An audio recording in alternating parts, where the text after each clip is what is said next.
വെണ്ടക്കായ മസാല ഉണ്ടാക്കുന്നത് എങ്ങനെയെന്ന് നോക്കാം. ഈ വെണ്ടക്കായ നമ്മൾ മസാല ഉണ്ടാക്കുന്നത് എങ്ങനെയെന്ന് വെച്ചിട്ടുണ്ടെങ്കിൽ ആദ്യം തന്നെ നമ്മൾ വെണ്ടക്കായ കുറച്ച് എണ്ണ ഒഴിച്ചിട്ട് പതുക്കെ ഒന്ന് മൊരിയിച്ചെടുക്കും. എന്നിട്ട് നമ്മളിങ്ങനെ മൊരിയിച്ചെടുത്ത് കഴിഞ്ഞിട്ട് നമ്മൾ ഈ തക്കാളി വെച്ചിട്ട് ഒരു മസാല ഉണ്ടാക്കും. ആ മസാലയിലേക്ക് നമ്മൾ ഈ മൊരിയിച്ച് വെച്ചേക്കുന്ന വെണ്ടക്കായ ചേർക്കും. അപ്പോൾ നമുക്ക് നോക്കാം ഇതിലേക്ക് വേണ്ട സാധനങ്ങൾ എന്തൊക്കെയാണ്. ഞാനിവിടെ 1/2 കിലോ വെണ്ടക്കായ ഇതേപോലെ കുറച്ച് വലിയ പീസായിട്ട് ഇങ്ങനെ കട്ട് ചെയ്തെടുത്തിട്ടുണ്ട്. ആ വെണ്ടക്കായ നമ്മൾ കഴുകിയെടുത്ത് കഴിഞ്ഞ് കഴിയുമ്പോൾ നന്നായിട്ട് വെള്ളം തുടച്ച് കളഞ്ഞിട്ട് വേണം കട്ട് ചെയ്തെടുക്കാൻ വേണ്ടിയിട്ട്. അല്ലെങ്കിൽ നമ്മളത് കറി വെച്ചെടുക്കുമ്പോൾ ഭയങ്കര സ്റ്റിക്കി ആയിട്ടിരിക്കും. ഇതിലേക്ക് നമുക്ക് മസാല ഉണ്ടാക്കാൻ വേണ്ടിയിട്ട് ഞാൻ 2 തക്കാളി ചോപ്പ് ചെയ്തെടുത്തിട്ടുണ്ട്, ഒരു ചെറിയ സവാള ചോപ്പ് ചെയ്തെടുത്തത്, പച്ചമുളക്, വേപ്പിൻ്റെ ഇല, 1/2 ടീസ്പൂൺ മഞ്ഞൾപ്പൊടി, 1/2 teaspoon garam masala, 1.5 table spoon ginger garlic paste, 1/2 teaspoon മഞ്ഞൾപ്പൊടി, പിന്നെ മുളക് പൊടി ആവശ്യത്തിന്.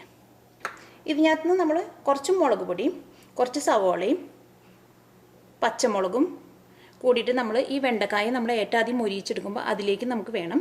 പിന്നെ ബാക്കിയുള്ളത് നമുക്ക് തക്കാളി മസാല ഉണ്ടാക്കുമ്പോൾ അതിലേക്കും ചേർക്കാം. ഇനി നമുക്ക് വെണ്ടക്കായ മസാല ഉണ്ടാക്കാൻ വേണ്ടിയിട്ട് കുറച്ച് പരന്നിട്ടുള്ളൊരു പാൻ വെച്ചിട്ട് ചൂടാക്കാം. ഇതിലേക്ക് നമുക്ക് വെണ്ടക്കായ മൊരിയിച്ചെടുക്കാൻ ആവശ്യത്തിന് എണ്ണ ഒഴിക്കാം. കുറച്ച് എണ്ണ ഒഴിച്ചാൽ മതി.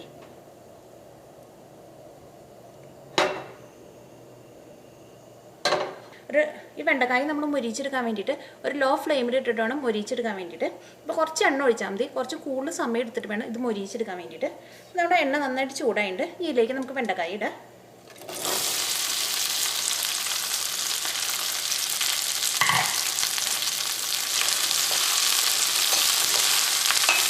ഇതിലേക്ക് നമുക്ക് ആവശ്യത്തിന് ഉപ്പ് ചേർക്കാം. പച്ചമുളക് ചേർക്കാം.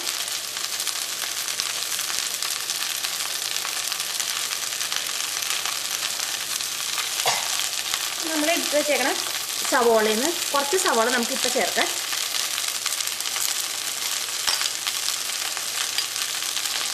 കുറച്ച് വേപ്പിൻ്റെ ഇലയും ചേർക്കാം. കുറച്ച് മുളക് പൊടിയും ചേർക്കാം. ഇതെല്ലാം കൂടി മിക്സ് ചെയ്തിട്ട് നമുക്കൊരു മീഡിയം ഫ്ലെയിമിലിട്ടിട്ട് വെണ്ടക്കായ നമുക്കൊന്ന് മൊരിയിച്ചെടുക്കാം. വെണ്ടക്കായ നമ്മൾ എപ്പോഴും ഇങ്ങനെ ഇളക്കി കൊടുക്കേണ്ട ആവശ്യമില്ല. നമ്മുടെ വെണ്ടക്കായ ചെറുതായിട്ടൊന്ന് മൊരിഞ്ഞു തുടങ്ങിയിട്ടുണ്ട്.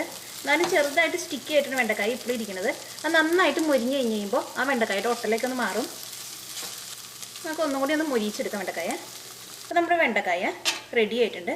ആ വെണ്ടക്കായുടെ ഒട്ടലേക്കൊന്ന് മാറിയിട്ടുണ്ട്. ഇപ്പോൾ ഇനി നമുക്ക് ഈ വെണ്ടക്കായ നമുക്ക് വേറൊരു പാത്രത്തിലേക്ക് മാറ്റി വയ്ക്കാം. അത് കഴിഞ്ഞ് കഴിഞ്ഞിട്ട് നമുക്ക് തക്കാളി വെച്ചിട്ട് മസാല ഉണ്ടാക്കിയിട്ട് ആ മസാലയിലേക്ക് നമുക്ക് ഈ വെണ്ടക്കായ നമുക്ക് മിക്സ് ചെയ്യാം. നമുക്ക്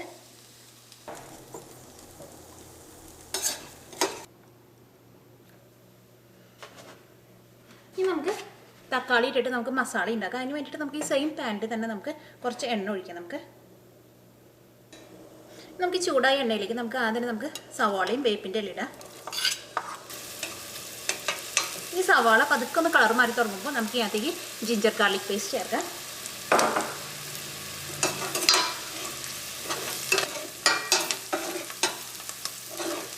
ഇപ്പോൾ സവാള ചെറുതായിട്ടൊന്ന് മൊരിഞ്ഞു തുടങ്ങിയിട്ടുണ്ട്. ഇതിലേക്ക് നമുക്ക് ജിഞ്ചർ ഗാർലിക് പേസ്റ്റ് ചേർക്കാം. ഇതും നമുക്ക് എണ്ണയിൽ ഇട്ടിട്ടൊന്ന് മൊരിയിച്ചെടുക്കാം. നമുക്ക് ഇപ്പോൾ ജിഞ്ചർ ഗാർലിക് പേസ്റ്റും എണ്ണയിൽ കിടന്ന് മൊരിഞ്ഞിട്ടുണ്ട്. ഇതിലേക്ക് നമുക്ക് മഞ്ഞൾപ്പൊടി ചേർക്കാം. ഇതിലേക്ക് നമുക്ക് മല്ലിപ്പൊടി ചേർക്കാം.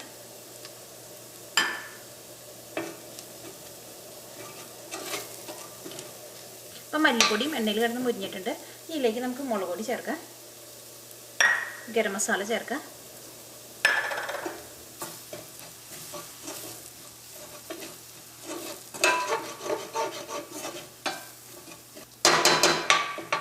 ഇതിലേക്ക് നമുക്ക് തക്കാളി ചേർക്കാം. ആവശ്യത്തിന് ഉപ്പ് ചേർക്കാം.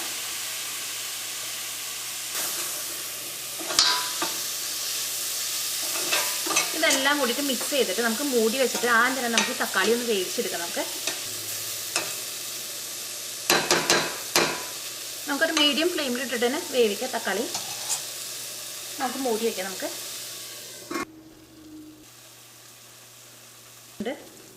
ആ തക്കാളി നമ്മൾ വേവിച്ചെടുക്കുമ്പോൾ ഒരു മീഡിയം ഫ്ലെയിമിൽ ഇട്ടിട്ടാണ് വേവിച്ചെടുക്കാൻ വേണ്ടിയിട്ട്. എന്താണെന്ന് വെച്ചിട്ടുണ്ടെങ്കിൽ നമ്മളിതിനകത്ത് മസാലകൾ കൂടുതൽ ചേർത്തിട്ടുണ്ട്. തീ നമ്മൾ പെട്ടെന്ന് കൂട്ടി വെച്ചിട്ടുണ്ടെങ്കിൽ ആ മസാലകൾ പെട്ടെന്ന് കരിഞ്ഞു പോകും. ഇനി നമുക്കിതിലേക്ക് വെണ്ടക്കായ ചേർക്കാം നമുക്ക്.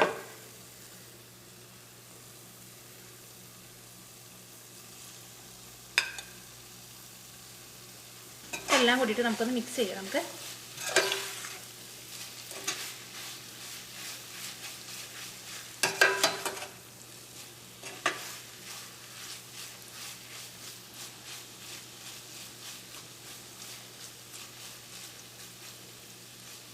നമുക്ക് ഇഷ്ടമുണ്ടെങ്കിൽ നമുക്ക് വേണമെങ്കിൽ ഇതിനകത്ത് കുറച്ച് ജീരകത്തിൻ്റെ പൊടി കൂടി ചേർക്കാം.